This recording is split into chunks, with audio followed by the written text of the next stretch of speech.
Yo, what's up YouTube? Firefist Chris here, and today I'm bringing you guys a deck profile on my Doflamingo deck. This is a deck for OP-02 that I feel like a lot of people are sleeping on. As of right now, Kinimong is still my main deck for OP-02, but I always find myself just wanting to go back and play some version of blue. It's kind of the style of the deck that I would like to play the most. I've been playtesting this deck a lot on the online simulator as well as in person again. And I'm just finding really good success with this deck.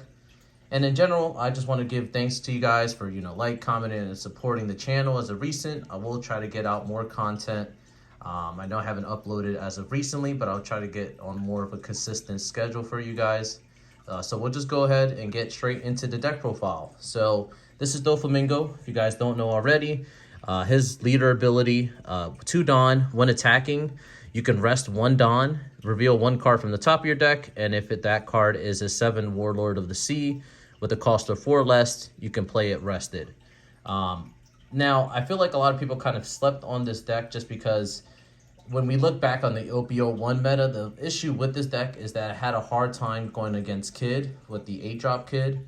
And as we see in the OP-02 meta, the 8-drop Kid is really not played as much now, just because with the inclusion of black, as well as you still have red running rampant. A lot of times they can just kind of clear the Kid with no issues at all. But since people are dropping that card, that's really the only issue for this blue deck. Everything else you kind of have a good matchup against, and a lot of people don't really know how to counteract your deck or play against it. And a lot of times you can find yourself winning duels having 4 or 5, life still at the end of the duel. So I'll just go ahead and get straight into the deck profile. That was the leader ability, and then we'll go ahead and move this over. So you still have to run 4 Perona. Perona is just the best card. This is what you want a mulligan to see every time. This card just got great synergy, and then the fact I still run Teach in this deck, just because I found Teach to be really useful, especially against the green matchup and red. But just in general, Perona is just a great card. You can bounce back your own Perona. This is kind of how you see and stack the top of your deck. Then for the new cards for OP-02, I'm only running 2 of the new 1-drop Don Quixote Doflamingo. So on play, you can look at the top 3 cards of your deck. It's a mini Perona, but then the really good effect is when you have 1 Don and attacking, you can trash a card from your hand, and then you can place an opponent's character with a cost of 1 or less to the bottom of the owner's deck. So this card kind of single-handedly kind of wins you the red matchup because they always play 1-drops, and the fact that you can just kind of bottom deck a Sunny by just trashing 1 card, it's kind of ridiculous in those matchups. And as well as this can also attack into the smaller cost cards that they have. So not really much to say. The reason I'm not bumping it up to more is just for the fact that it doesn't have counter power, but it makes sense for how good the ability actually is. So you kind of want to mulligan, especially if you can get Perona. If you can't get Perona and you have this, you might want to just keep this hand. Keep that hand just in general. Next, I am running 3 of the blocker laws. I'm only running 3 just because for counter value in your hand. It can get popped obviously very easy in this format, and then with the inclusion of Vista, Seaquake, kind of a lot of stuff that can pop it. You just got to learn the right times when to play this card. And it is also recyclable with the Gecko Moria. So sometimes, especially early game, if I know I can kind of bait a Zoro player to going Vista to just kind of clear this, and I know Gecko Moria stacked on my top of the deck and I don't have anything on the trash, sometimes I'll just, throw it out there so they can drop the Vista, pop it, and then I'll just add it back to my hand with Gecko Moria and then get another free blocker. So not much to say about the law. Next we have 4 Alvida. I'm still running Alvida. It's the 2K counter. It's pretty much not much to say about that. It is also good playing against green, especially if you're able to get this out, just for the fact that when they have the Okiku or Rizos, it could kind of force them in awkward situations where you can just bounce that back to the hand. And it's in the case with Okiku, they won't have any counter value in their hand with Okiku in hand. So it's just a really good card, just in general. 2K counter. And then for the next card, you run 4 of the Doflamingo. This is just kind of a staple. You can summon this from the top of your deck, go ahead and arrange the top 5 or bottom deck it. And it's also a blocker. It's not really much to say. You kind of want to always have this card on either your second turn if you're going first, or your second turn, well, either way, first or second. Then now for a couple changes, I'm running 2 of the Jinbeis. So I'm not running the newer Jinbei that came out, the promotional one. One, because it's kind of hard to just get a hold of that card, at least as of right now. There's only one printing.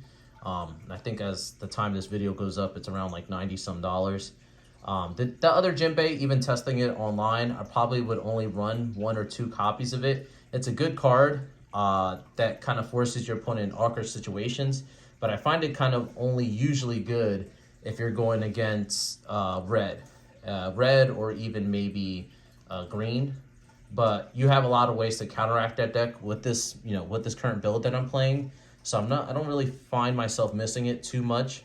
But I'm running this Jinbei. This is only trigger card in your deck, and especially early game, if you can get this out of trigger against Zoro, it kind of forces them in weird positions as well, where you're putting back stuff to the bottom of the deck, and then now you have something to attack their Namis or whatever, or Sunny that they just finished attacking with. Next, I'm running 2 of the Boa Hancocks. Boa is just obviously still a great card. I'm not maxing it out just because I need to make space for other cards in the deck. It's not as good. It's obviously, it gets you advantage. It's an attacker. It kind of advances your board state a little, or your hand space a little bit, with you discarding cards with either Alvida or the 1-drop Dofi. So it's still a good card, obviously. I'm only running 2 of it. Next, I'm running 2 of the Blackbeards. So with Blackbeard, this card is becoming really, really more useful. It kind of wins you a lot of certain matchups, like, green putting back a Robin to hand, or even just giving them a Zoro back to the hand. There's no counter value, and then it forces them to use 3 Dawn to bring it back out again. So even doing that sometimes might be worth it if you just kind of want to attack life a little bit. But 2 Teach, it's recyclable. I probably wouldn't run any more than 2. You can kind of always add it back with Gecko Moria. And then for the next card, we have 4 of the 2K Mihawk. The ability does come handy sometimes, depending if you have like awkward hands. This deck is kind of, I play this blue deck kind of more aggro, where I'm attacking everything every turn. So it's attacking with 5 multiple times, and kind of just putting a lot of pressure on their life while they're worried about attacking my board that you can build pretty easy in this deck. So next card, Gecko Moria. Honestly, this is kind of the MVP of the deck. The fact that you can just add any key pieces from your grave and just add it back to your hand, it just becomes kind of ridiculous late game, just getting back 2K counters to defend your Mihawk, or defending a key piece that you might need. And then for another new inclusion for OP-02 is the new Gecko Moria. It's a 4/6. This card is just really useful against the Whitebeard matchup, because it can just, without any Dawn, attack straight into Whitebeard. And it's just problematic for a lot of decks to kind of get rid of this Gecko Moria, especially if you get out multiples of this. It's just kind of a really big beat stick. Next, I'm running the Kuma. So the Kuma package is still really useful, especially against black, or even against red if they have Jet Pistol. Just because then it allows you to come out and bring out the Pacifista. I'm only bringing 2 copies, at least as of right now.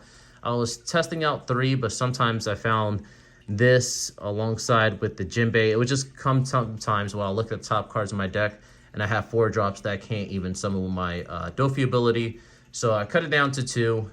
You can still search this. Well, you can't search out, but you can go ahead and stack this on top of your deck if you know you're about to summon a Kuma rested. So it's really good. Not much else to say about that card. Next, for the MVP of the deck, 4 Mihawks. It's kind of the reason why this deck is so strong. As a late game, it kind of punishes a lot of builds right now, with a lot of the 7-drop kids being ran. And against black, it kind of messes up their board state as well, because you can get rid of their Borsalinos, Sakuzukis as well.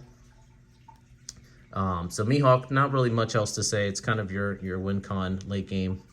I'm only running 1 of the Brick Fist. This card is really good for the same fact that Teach is really good. This can put back a lot of problematic blockers for you, as well as put back annoying things that might clear your board.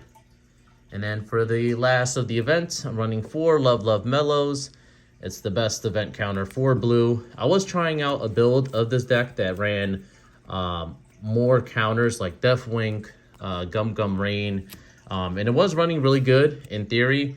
I just felt like I wanted to make it more consistent for seeing something I can summon with my Dofi ability on, early game as well as late game. And sometimes you might come to situations where you might have to just blind use the ability, and I want to increase the chances of something coming out for free. So that was the deck profile. In general, I feel like this deck, it has good matchups against really everything. I will say the only negative part about this deck, it just kind of depends on what kind of awkward hands you'll draw. A lot of times you can kind of outplay your way out of situations, but if you don't get to see your Mihawks, a lot of games you can find yourself being punished if they have larger cards like the 10-drop Kuzan or even Whitebeard. You still have to worry about Kaido and things of that sort. But in general, I find that if you haven't found your deck yet for OP-02, I would suggest trying out this Dofi build. If not, just go ahead and try it out on the online simulator. And that was it, guys. That was my Doflamingo deck profile. I hope you guys enjoyed the video. As always, please don't forget to like, comment, and subscribe if you haven't already. And that was it. Firefist Chris signing out.